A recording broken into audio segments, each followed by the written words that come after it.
took a loaf of bread, and when he had given thanks, he broke it and said, "This is my body that is for you. Do this in remembrance of me."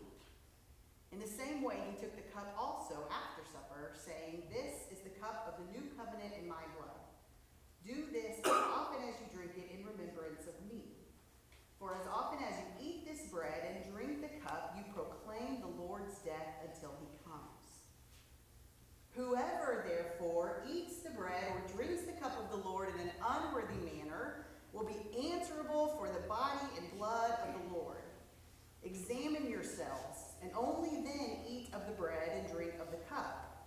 For all who eat and drink without discerning the body eat and drink judgment against themselves." And I just feel like those verses should be followed with dun dun dun.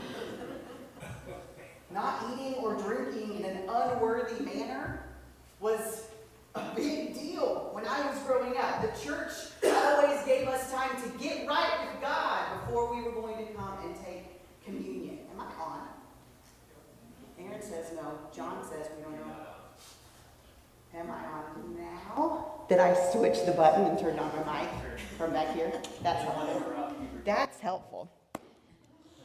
So my church always... Okay. Do you want me to go back off?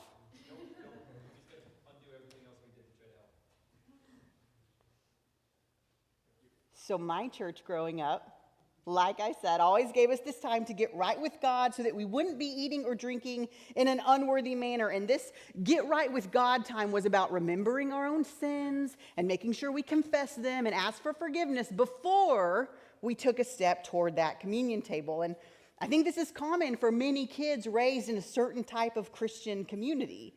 The table was not this peaceful, blessed thing, but rather this fear-filled ritual that could potentially incur the wrath of God if you were unworthy. One person raised in such a culture said that he imagined Jesus to be this intimidating maitre d', making sure that only the right people got seats at the table and not the unworthy ones. And it kind of makes me laugh when I look back. Like, it makes me think that coming to the table was like that scene in Indiana Jones in The Last Crusade, where he has to spend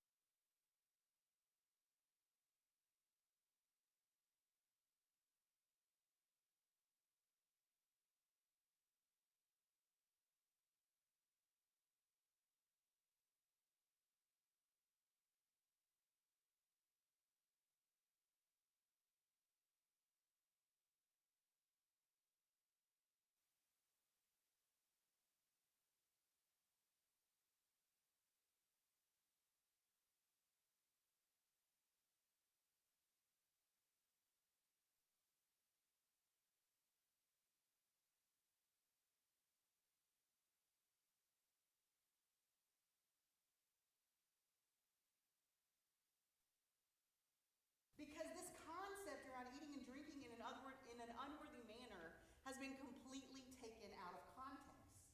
We regularly misunderstand these verses. Paul's primary concern with the Lord's table is unity, not individual righteousness. When he talks about this in these verses, he's worried about the unity of the body in Corinth, not the personal righteousness or worthiness of the people who were there. He makes it clear in the context of 1 Corinthians chapter 11 that Christ is supposed to be the place where their divisions go away, where they are unified under their belief in him. But what was happening in Corinth is that the people were bringing their societal divisions into the church. For them, it was mostly about the rich and the poor. The rich were not eating at the table of Christ with the poor. But there were other divisions too. In the first century, in addition to the wealthy not sharing a table with the poor, the Jews did not share a table with the Greeks. The enslaved among them were not welcome to the table with the free. And as one scholar said, the Corinthians were uncritically carrying these attitudes into the church.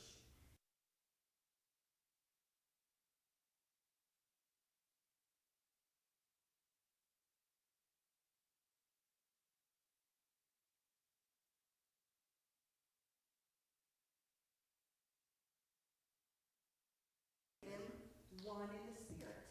one in the Lord, one voice, like we just heard a while ago. In this context, it becomes clear that Paul's warnings about eating and drinking in an unworthy manner are not about just our own personal sins or your own personal righteousness.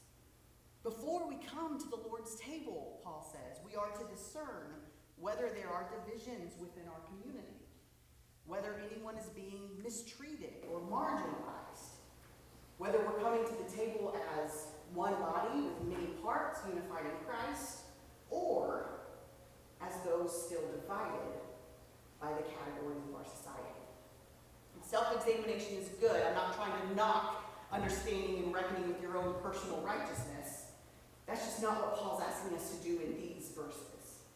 In these verses, he's asking us to examine whether or not we are estranged from one another. And he's inviting us to heal that division before we come to the table. So it's actually not about my own righteousness or worthiness. It's really about my own egocentrism. When I make this table about me and not us, I'm eating in an unworthy manner. When I'm willing to come to the table with you so long as you agree with me. When I'm willing to come to the table with you so long as I'm comfortable at the table with you.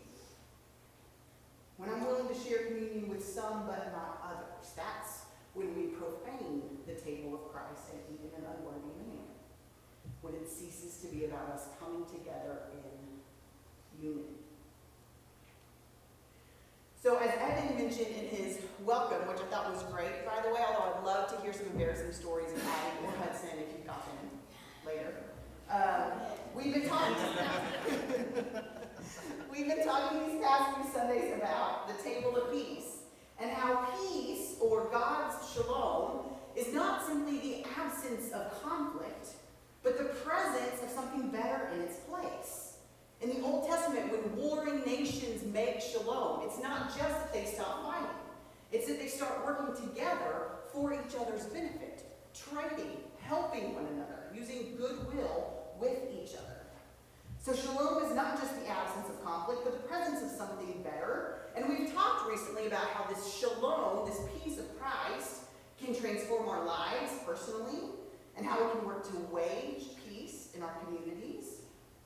And today we're talking about how we live this peace from the table. How we allow this ritual, I keep pointing to the table because in just a second we'll be taking communion together. How we allow this ritual and its meaning to break into our lives beyond the walls of this sanctuary. So how do we do that? Well, I think there are a lot of ways to do this, but as I've been pondering this, there have been a few things that have been sticking out to me lately, and one is a paradigm shift.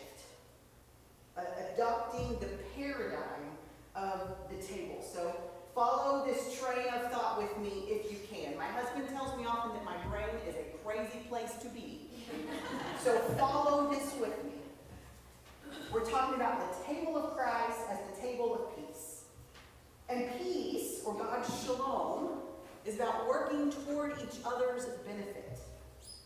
And Paul warns that eating or drinking in an unworthy manner is when I eat or drink and make it about me and not us. About myself and not about our unity. So, adopting the paradigm of the table, then, means to reorient our lives towards the benefit of other people. If I'm adopting the paradigm of the table of peace, it means that I'm reorienting my life to figure out how I can live and work and make decisions that will benefit the good of other people and not only myself.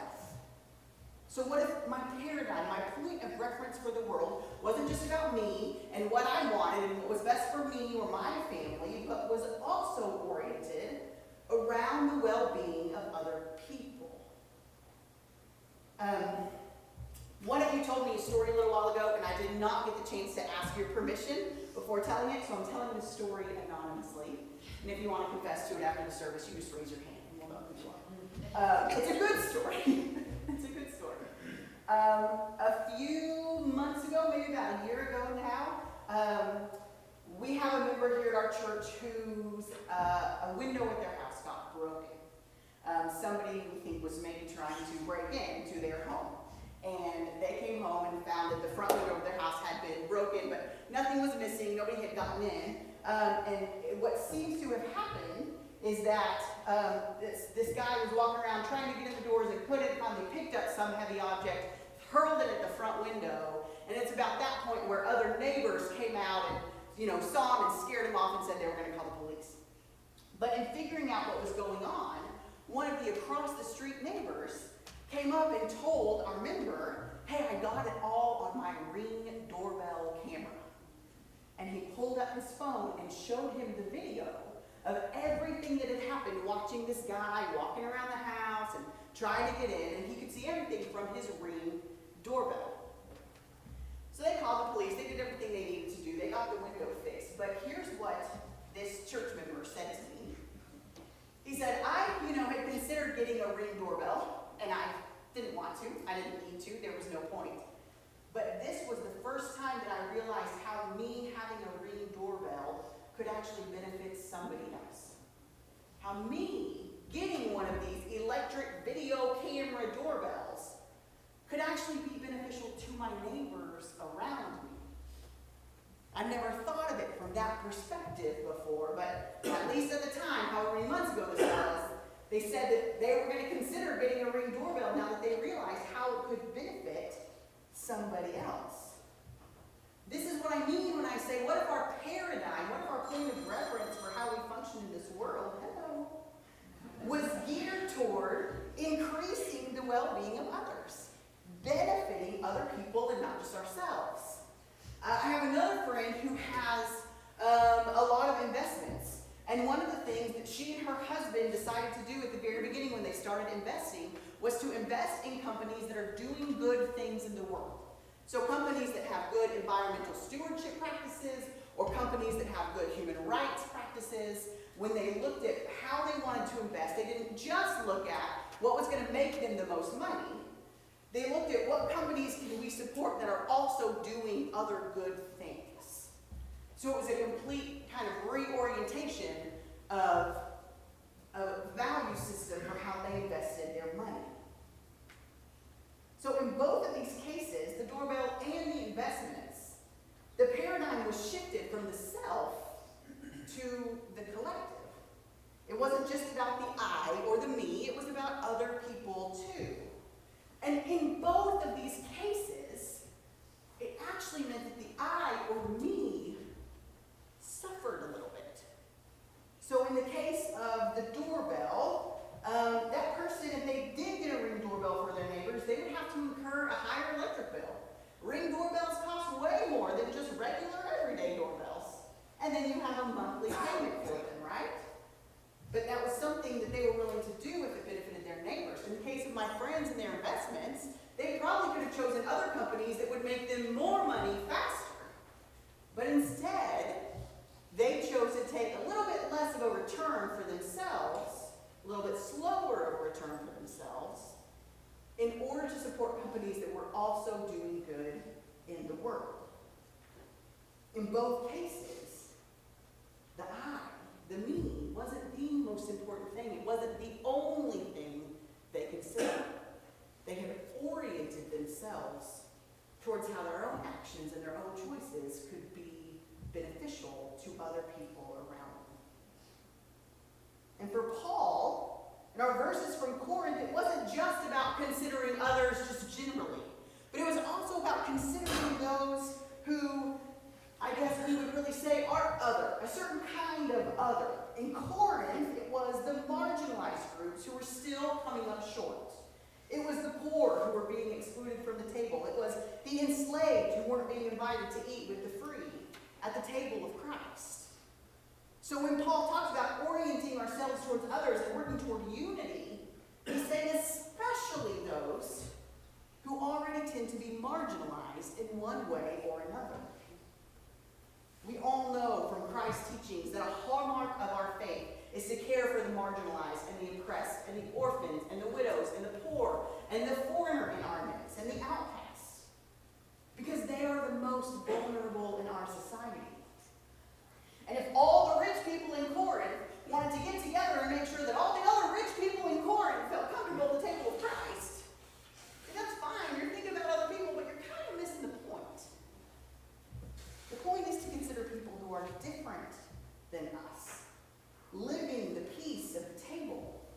about Christ's inclusive, invitational welcome. It means considering the benefit or the goodwill for people who aren't like us. Specifically, the kind of people that God calls us to care for all throughout Scripture. I've thought about this so much lately as we've had different situations come up with my kids' schooling, different decisions we have to make for different things in our lives. We don't currently have a Ring doorbell, and I wonder if we should get one for the benefit of our neighbors. But I especially consider it when it comes to our upcoming election. I'm sure that all of you are doing what I'm doing, which is trying to make sure that I am educated on the different candidates, on the different issues, on all the things that we're going to see on our ballot in November. And not just the presidential candidate, but that's very important, but we're electing a lot of other people to office too. Governors and senators and all sorts of people locally as well. And it's important for us to know what their policies are about, what they stand for, what other measures are going to be on our ballot that we need to vote for. I'm sure you all are doing your research, trying to educate yourself on these things like I am. But I'm realizing as we've been going through this sermon series on the table of peace, that as I'm looking at all these things, my typical orientation is just to consider how they will affect me. How is this policy going to affect me? And my home, and my neighborhood, and my taxes, and do I like this person, and do I not like that person, and what do I think about this? What if my paradigm shifted in line with the table of peace? And rather than it just being about me and what I think, what if I asked myself, how would this policy, or this amendment, or this ballot measure, or this person's plan, how would it affect my neighbor? How does it affect the under-resourced people in my community? How does it affect our friends at Antioch in North City that we'll be worshiping with in 2 weeks? How would this affect my neighbors, Ines and Cece, who are from Myanmar?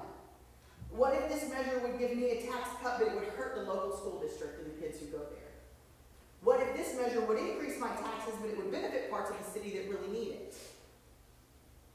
Living out the table of peace invites us to ask these questions. And they are not easy questions with easy, simple, uncomplicated answers. That's not how it works. Sometimes it's quite complex. It's not as easy as, hey, rich folks in Corinth, make sure you invite the poor people to the table.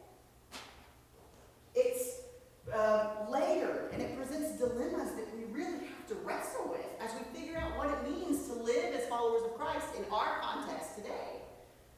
And we might all consider those things and still come to different conclusions. But at least we're considering them, right? We're wrestling with them. We're wondering. We're trying to figure out what it means to live differently, to live this peace that Jesus says, the peace that I give you is not the peace of this world. I do not give you as the world gives. It's a different way of orienting ourselves. So it's going to be a struggle, and it's going to be complex. And we're going to wrestle, and that is okay. The good news, friends, is that we don't have to wrestle alone. As we're educating ourselves and listening to these things and trying to figure out what to do, not only do we have the Spirit of God to help us discern, not only do we have verses that tell us what it means to live in wisdom and how to live wisely. We didn't read the verse that says, if anybody wants wisdom, they should ask God, who will give it to them freely. As we wrestle with these things, seek the Lord in the Spirit and let God guide us. But we also have this community of faith, this place of true unity, where we can discuss and consider and wonder together, where we can disagree, and we do, and we have, and we still love each other. We have people in this room with different ideas, different values, different ways of looking at things. And I have found that when I listen to someone who thinks differently than me, it helps me. Either it helps me understand why I think the way I think, or it gives me something new to consider that I've never thought of before. And I'm so glad that we are in a church that is a place of unity, where even with our differences, we can discuss and wonder and consider things from alternative points of view.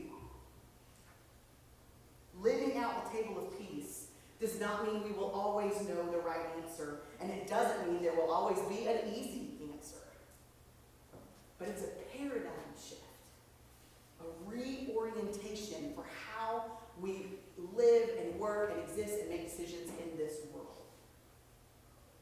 And it's one small but mighty way that we can participate with God in bringing God's shalom to our communities and to our world. Living peace through